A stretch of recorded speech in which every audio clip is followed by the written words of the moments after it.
თბილისი მდგრადი განვითარების რეგიონულ ფორუმს მასპინძლობს. ფორუმის თემებია მდგრადი ეკონომიკური განვითარება, ჯანდაცვის სერვისების ხელმისაწვდომობა და ინოვაციები, განახლებადი ენერგიის მოხმარება და განვითარება, თანამედროვე ტენდენციები სამშენებლო სექტორში, უძრავი ქონების ბაზარი, ტურიზმისა და სტუმართ მასპინძლობის ინდუსტრიის მდგრადი განვითარება, ინვესტიციები თანამედროვე ტექნოლოგიებში, სივრცითი მოწყობა და სატრანსპორტო რეფორმა. ფორუმის ფარგლებში გაიმართება დებატები და დისკუსიები. ღონისძიებაზე სიტყვით გამოვიდნენ პრემიერი, თბილისის მერი და მთავრობის წევრები. ანა ბროლაძე განავრცობს თემას და დეტალებით ახლა ის ღია ეთერში შემოგვერთება. ანა, გისმენთ. იმის გათვალისწინებით, რომ ორდღიანი ფორუმის მთავარი სლოგანი არის მშვიდობის როლი, ბუნებრივია, რომ ხელისუფლების წარმომადგენლებმა, რომლებმაც სიტყვით მიმართეს საქართველოს დედაქალაქში შეკრებილ სტუმრებს, აქცენტი კეთდებოდა სწორედ მშვიდობაზე და იმაზე, რამდენად მნიშვნელოვანია ქვეყნის სამომავლო განვითარებისთვის მშვიდობის უზრუნველყოფა. საქართველოს პრემიერ-მინისტრმა გარკვეულწილად ისტორიული მიმოხილვის კონტექსტში ახსენა, რომ ქვეყანას, რომ უახლესი ისტორიის განმავლობაში ჰქონდა არაერთი ომი და სწორედ ქართული ოცნების ხელისუფლება ის გუნდი, რომელიც უზრუნველყოფს ქვეყანაში მშვიდობას და შესაბამისად მთავარია სწორედ ამ მიმართულებით აქტიური მუშაობა და ნაბიჯების გადადგმა. ამ კონტექსტში პრემიერ-მინისტრი საუბრობდა იმაზეც, რომ რეგიონი არის სწორედ ომებით და კონფლიქტებით დატვირთული და აუცილებელია ამ კუთხითაც გარკვეული წარმატების მიღწევა. ის საუბრობდა ასევე ზესახელმწიფოების როლზე მშვიდობის უზრუნველყოფის პროცესში და ქართული ოცნების გუნდი დიდი იმედით შეყურებს, ასე ვთქვათ, ტრამპის ადმინისტრაციას, რომ ის მოახერხებს ევროპის კონტინენტზე მიმდინარე რუსეთ-უკრაინის ომის დასრულებას, რაც არის გაცხადებული მიზანი. ამერიკის ხელისუფლების ბუნებრივია კახი კალაძეს, ქალაქის მერი, რომლის ასე ვთქვათ ორგანიზებითაც მერიის ორგანიზებით ხორციელდება ეს ორდღიანი ფორუმი, აქცენტს აკეთებდა სწორედ მშვიდობის მნიშვნელობაზე, რომელიც წარმოუდგენელი არის, თუ არ იქნება მშვიდობა, ბუნებრივია წარმოუდგენელი არის ქვეყნის განვითარებაზე ზრუნვა. ჩვენ ვართ ქვეყანა, რომელმაც გასული 35 წლის განმავლობაში გამოიარა 4 სხვადასხვა ომი. აქედან გამომდინარე, ჩვენ ქვეყანას ყველაზე კარგად ესმის მშვიდობის ფასი და რა თქმა უნდა, ყველაფერს ვაკეთებთ იმისათვის, რომ განვამტკიცოთ მშვიდობა ჩვენს ქვეყანაში. და რაც ძალიან მნიშვნელოვანია, ეს საკმაოდ კარგად გამოგდის, მიუხედავად იმისა, რომ გასული რამდენიმე წლის განმავლობაში იყო ძალიან დიდი ზეწოლა ჩვენს ქვეყანაზე, ჩვენ მოახერხეთ საქართველოში მშვიდობის შენარჩუნება.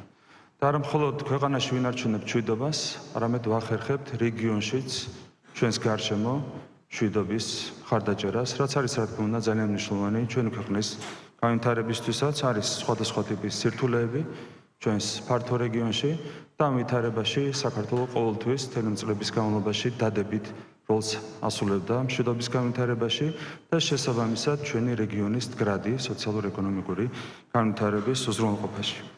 დღევანდელი სამყარო არის ძალიან დიდი გამოწვევებით სავსე, როდესაც კონკრეტულად საქმე ეხება მშვიდობას.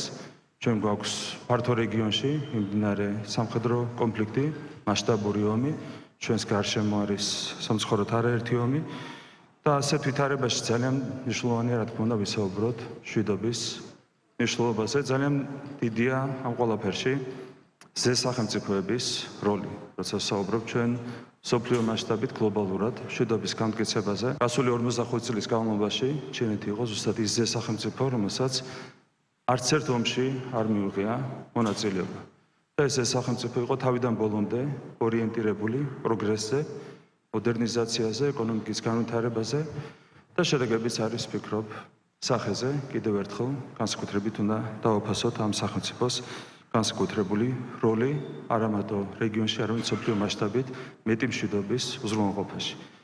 ძალიან დამაიმედებელია ამერიკის შეერთებული შტატების ახალი პრეზიდენტის გზავნილები ამ თვალსაზრისით, რომელიც ხაზს უსვავს მშვიდობის მნიშვნელობას და იმედი მაქვს, რომ ახალი ადმინისტრაციის პირობებში, პრეზიდენტ ტრამპის ადმინისტრაციის პირობებში უფრო მეტად იქნება მსოფლიო მასშტაბით ახალისებული მშვიდობა. ჩვენ რა თქმა უნდა მსად ვართ თანამშრომლობისთვის ყველა იმ სახელმწიფოსთან, მათ შორის ყველაზე სახელმწიფოსთან, რომელიც არის ორიენტირებული სწორედ მშვიდობაზე, ეკონომიკურ განვითარებაზე და მეტი კეთილდღეობის უზრუნველყოფაზე საკუთარი ხალხებისთვის.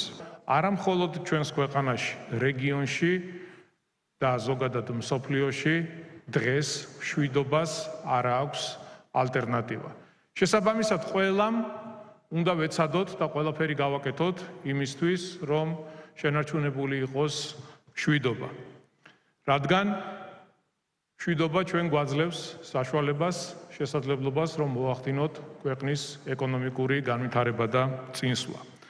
ბოლო წლების განმავლობაში უკრაინაში და ზოგადად მთელ მსოფლიოში განვითარებულმა მოვლენებმა კიდევ ერთხელ შეგვახსენა, რომ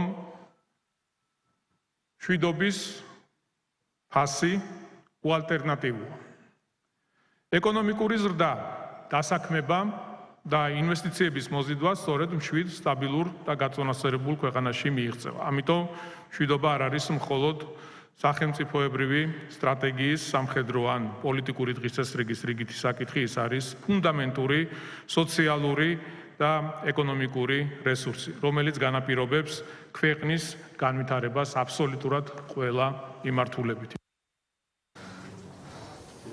ომები, კონფლიქტები, რყევები, რომ გავლენას ახდენს ეკონომიკურ განვითარებაზე, ამაზე ჰქონდა აქცენტი საქართველოს პირველ ვიცე-პრემიერს, ეკონომიკის და მდგრადი განვითარების მინისტრს ლევან დავითაშვილს, რომელიც საუბრობდა მშვიდობის პირობებში იმ მნიშვნელოვან პროექტებზე, რომლის განხორციელებაც ჩვენს ქვეყანას აქვს დაგეგმილი, რამაც თავისი როლი უნდა შეასრულოს, მათ შორის გეოპოლიტიკური სურათის შექმნაში. ამაზე საუბრობდა ასევე ქვეყნის პირველი დიპლომატი, საგარეო საქმეთა მინისტრი მაკა პოჭორიშვილი, რომელმაც ხაზი გაუსვა საქართველოს ისტორიულ როლს და მნიშვნელობას, რომ იყოს დამაკავშირებელი ევროპასა და აზიას შორის. დღეს ქვეყნის საგარეო უწყების ხელმძღვანელმა კიდევ ერთხელ აღნიშნა ამ დისკუსიების ფარგლებშიც, რომ ევროინტეგრაცია რჩება საქართველოს მთავარ საგარეო პოლიტიკურ მიმართულებად და ქვეყანა ყველა ძალისხმევას გასწევს თავისი მიზნების მისაღწევად.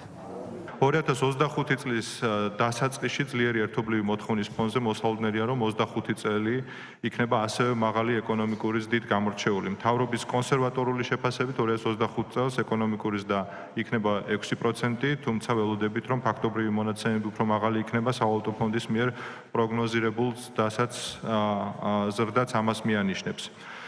შემდგომ წლებში მაღალი ეკონომიკური ზრდის ხელმშეწყობი კვლავ იქნება კაპიტალური ხარჯები. მომდევნო წლებში სახელმწიფოს კაპიტალური ხარჯები მთლიანი შიდა პროდუქტის 8%-ის ოდენობაზე იქნება. ამასთან ფინანსებზე ხელმისაწვდომის გაუმჯობესებისკენ, ინვესტიციების ზრდისკენ, საექსპორტო და ენერგეტიკული პოტენციალის ათვისებისკენ მიმართული რეფორმები და ინფრასტრუქტურული პროექტები ხელშეუწყობს ეკონომიკურ ზრდასა და სტრუქტურულ გაუმჯობესებას.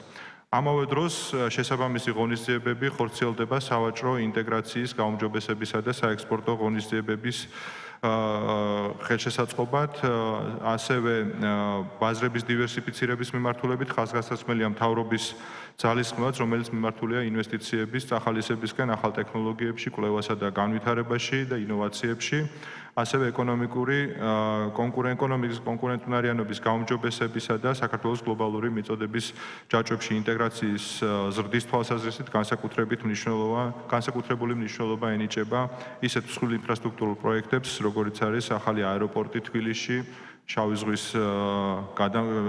წყალქვეშა კაბელი, ანაკლიის ღრმაწლოვანი პორტი, ასევე ინვესტიციები განახლებად ენერგიებში, ასევე ტურისტულ ინფრასტრუქტურაში, დეველოპმენტში ისეთი პროექტები, მრავალმილიარდიანი საინვესტიციო გადაწყვეტილებები, როგორც არის ემაარისა და იქვილსის დაგეგმილი პროექტები თბილისსა და ბათუმში. დღეს ჩვენ ბევრ საუბრობთ დაკავშირებადობის განვითარებაზე, შუა და ერეფნის სტრატეგიულ მნიშვნელობაზე, საქართველოს როლზე ამ გეოპოლიტიკურ მოცემულობაში.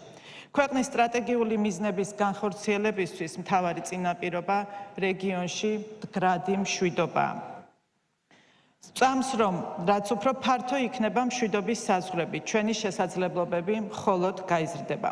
ამიტომაც დიდ მნიშვნელობას ვანიჭებთ ჩვენს რეგიონში სტაბილურობის შენარჩუნებას და ყოველთვის მზად ვართ კონსტრუქციული როლი ვითამაშოთ ჩვენს მეზობლებს შორის ურთიერთობების ნორმალიზებაში. საქართველოს ისწრაფის ევროკავშირში წევრობისკენ და ამ პროცესში ჩვენი პოლიტიკური, ეკონომიკური თუ სოციალური ცხოვრების ევროპულ სტანდარტებთან დასაახლოვებლად მრავალი მნიშვნელოვანი ნაბიჯი გადავდგით.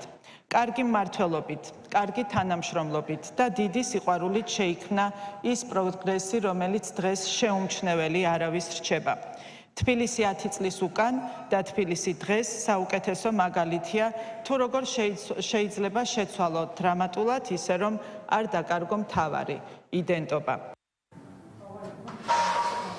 ღონისძიების ოფიციალური გახსნისა და პოლიტიკური გზავნილების შემდეგ უკვე საქართველოს პრემიერ-მინისტრმა ჟურნალისტებთან გააკეთა კომენტარი. ირაკლი ყობახიძე გამოეხმაურა მიმდინარე აქტუალურ საკითხებს, რომელთან დაკავშირებითაც ჟურნალისტებს ჰქონდა სურვილი, რომ მისგან მოგვესმინა პოზიციები და ერთ-ერთი ბუნებრივია არის ევროპარლამენტში მიღებული რეზოლუცია, იმის გათვალისწინებით, რომ ის გაჯერებულია კრიტიკით სწორედ ქართული ოცნების ხელისუფლების ქმედებების მიმართ. მან ისაუბრა ასევე ევროპელებთან დაკავშირებით პარლამენტის თავმჯდომარე შალვა პაპუაშვილის გამოქვეყნებულ წერილზე და იმაზე, რომ პირველი სპიკერი ამ შემთხვევაში ორმაგ სტანდარტებზე საუბრობს ევროპული მხარის მხრიდან, როდესაც ისმის კრიტიკა საქართველოს ხელისუფლების მიერ გადადგმულ ნაბიჯებთან დაკავშირებით, ირაკლი ყობახიძე ამბობს, რომ მოცემულობა ახლა არის შექმნილი ისეთი, როდესაც ევროკავშირის ზოგიერთი ბიუროკრატის განცხადებები და განსაკუთრებით ამ შემთხვევაში ევროპული ინსტიტუტის ევროპარლამენტის ქმედებები ხშირად საბჭოთა პრაქტიკას აგონებს მმართველ გუნდს. ჩვენ მუდმივად ვითხოვთ კონსულტაციებს, დისკუსიებს ყველა თემასთან დაკავშირებით და ვითხოვთ იმას, რომ ფაქტებზე დაფუძნებით ვესაუბროთ ერთმანეთს. ამის სანაცვლოდ ხედავთ ხოლმე ხშირად საკმაოდ უხეშ განცხადებებს, ზოგად განცხადებებს ყოველგვარი კონკრეტიკის გარეშე, ყოველგვარი ფაქტების გარეშე, როდესაც ჩვენ გამოვთქვათ ხოლმე იგივე უკმაყოფილებას სხვადასხვა განცხადებასთან დაკავშირებით, ქმედებასთან დაკავშირებით, ჩვენ ყოველთვის ჩვენს განცხადებებს ვაფუძნებთ ხოლმე ფაქტებზე. ეს არის ჯანსაღი მიდგომა, ეს არის მე ვფიქრობ ევროპული მიდგომა. სამწუხაროდ ამ ჩვენს ევროპულ მიდგომას ხშირად ვასრულებენ ხოლმე საბჭოური მიდგომით. ჩვენ გვეგონა რომ 35 წლის წინ თავი დავახციეთ საბჭოურ მიდგომებს, თუმცა სამწუხაროდ ხედავთ რომ ეს მიდგომები არის კვლავაც ალაშია და რაც ყველაზე შემაშფოთებელია, ხშირად ხედავთ ხოლმე ასეთ მიდგომებს დასავლეთის მიმართულებიდან. იმედია შეიძლება ეს სჭირდება პირველ რიგში ევროპას, ეს სჭირდება ქართულ ევროპული ურთიერთობების გაჯანსაღებას. ჩვენ ამისათვის ვართ მხოლოდ და მხოლოდ მზად. ჩვენი მიზანი მოგახსენებათ რაც არის, ეს მიზანი არის ასახული საქართველოს კონსტიტუციაში. ჩვენი მიზანია 2030 წლისთვის ქვეყანა გახდეს ევროკავშირის წევრი, რაც სავსებით შესაძლებელია თუ იქნება უზრუნველყოფილი სამართლიანი მიდგომა 2030 წელს საქართველოს ყველაზე მეტად იქნება მზად ევროკავშირში გასაწევრიანებლად. თუ იქნება სამართლიანი მიდგომა, აუცილებლად მოხდება. იმედი გვაქვს, რომ გაჯანსაღდება მიდგომები ევროკავშირში, ასეთ შემთხვევაში ვფიქრობ, რომ გაჯანსაღდება ურთიერთობები ჩვენს ქვეყანასა და ევროკავშირის შორის. რეზოლუციები არის აბსოლუტურად უინტერესო. თუ კი რაიმე წააგავს საბჭოთა ინსტიტუტს, ეს არის სამწუხაროდ ევროპარლამენტი, რომელიც დღევანდელი მოცემულობით არაფრით განსხვავდება საბჭოთა უზენაესი საბჭოსგან. ხო, მე მახსოვს 80-იან წლებში მათი პათოსი, განხილვების შინაარსი და უსამართლობის ხარისხი არაფრით განსხვავდება სამწუხაროდ დღევანდელი ევროპარლამენტი ამ ყველაფრისგან. იმედი მაქვს, რომ პირველ რიგში გაჯანსაღების პროცესის და ცვლილებები შეეხება ევროპარლამენტს. ძალიან სამწუხაროდ და შემაშფოთებელია, ტრაგიკულია ის მდგომარეობა, რომელსაც ჩვენ ვაგვირდებით ევროპარლამენტში. მდგრადი განვითარების რეგიონული ფორუმი, რომელსაც ჩვენი ქვეყნის დედაქალაქი მე-14-ით მასპინძლობს, ამ ღონისძიებაზე სტუმრად იმყოფებიან სხვადასხვა საერთაშორისო ორგანიზაციების წარმომადგენლები, ანალიტიკოსები, დარგის ექსპერტები, მათ შორის მეზობელი სახელმწიფოებიდან, სხვადასხვა ქალაქის მერები თუ მუნიციპალიტეტების ხელმძღვანელები. 2 დღის განმავლობაში უკვე იმსჯელებენ თემატური დისკუსიების ფარგლებში იმ აქტუალურ საკითხებზე, რომელიც მათ შორის ადამიანებისთვის სხვადასხვა სერვისების მიწოდებას და ამ კუთხით ხარისხის გაუმჯობესებას გულისხმობს. მადლობთ ანა ბროლოძე გვერდებოდა ღია ეთერში.